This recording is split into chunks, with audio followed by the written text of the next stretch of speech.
নমস্কার বন্ধুরা, কল্যাণীর রান্নাঘরের নতুন আরও একটা পর্বে আপনাদের সবাইকে স্বাগত। আজ আমি আপনাদের সঙ্গে শেয়ার করব লোটে মাছের ঝুড়ো রেসিপি। মাছের কাঁটা ছাড়িয়ে কিভাবে ঝুড়ো তৈরি করা যায় সেই রেসিপি আজকে আপনাদের সঙ্গে শেয়ার করব। খুবই কম সময়ে এই রেসিপিটি তৈরি করে নেওয়া যায়, খেতেও লাগে ভীষণই সুস্বাদু। তো চলুন দেখে নেওয়া যাক আজকের রেসিপিটি।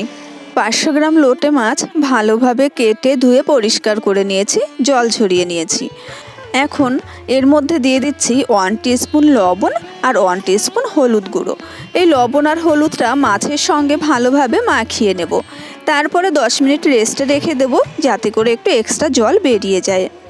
এদিকে একটা মশলা তৈরি করে নিতে হবে, আর তার জন্য নিয়ে নিয়েছি 18 থেকে 20 কোয়া রসুন, হাফ ইঞ্চির একটু বেশি আদা একটু কুচি করে নিয়েছি, আর 2খানা নিয়েছি পেঁয়াজ, দিয়ে দিয়েছি একটা বড় সাইজের টমেটো আর 1 টিস্পুন গোটা জিরে। আমি যেহেতু রান্নায় গুঁড়ো জিরে ব্যবহার করব না, তাই গোটা জিরে দিয়েছি, তবে আপনারা জিরে গুঁড়ো দিতে পারেন।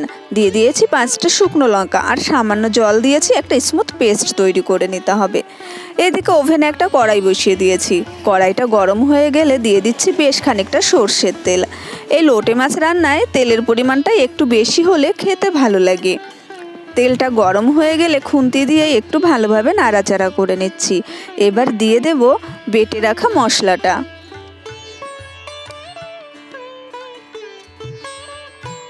মশলাটা দেওয়ার সময় গ্যাসের ফ্লেমটা অবশ্যই লো করে রাখবেন, এতে করে তেল অনেকটাই কম ছিটবে।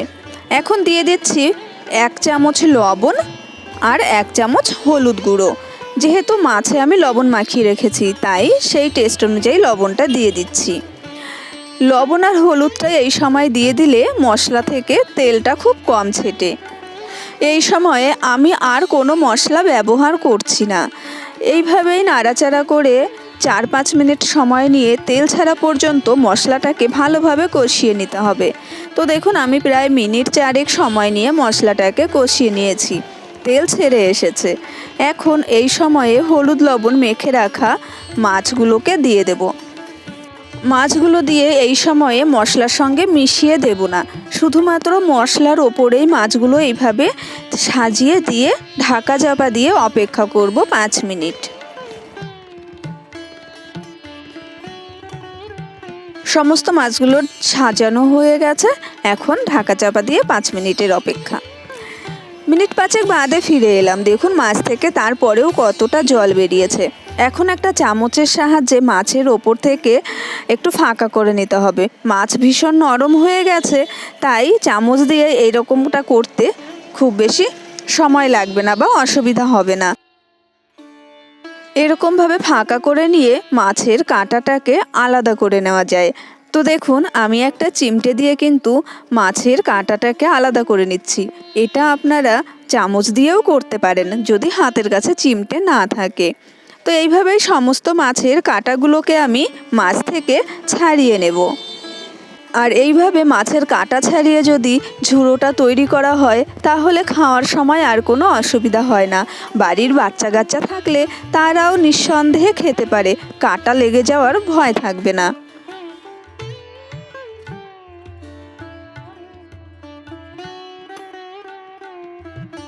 সমস্ত মাছের কাঁটাগুলো ছাড়িয়ে নিয়েছি।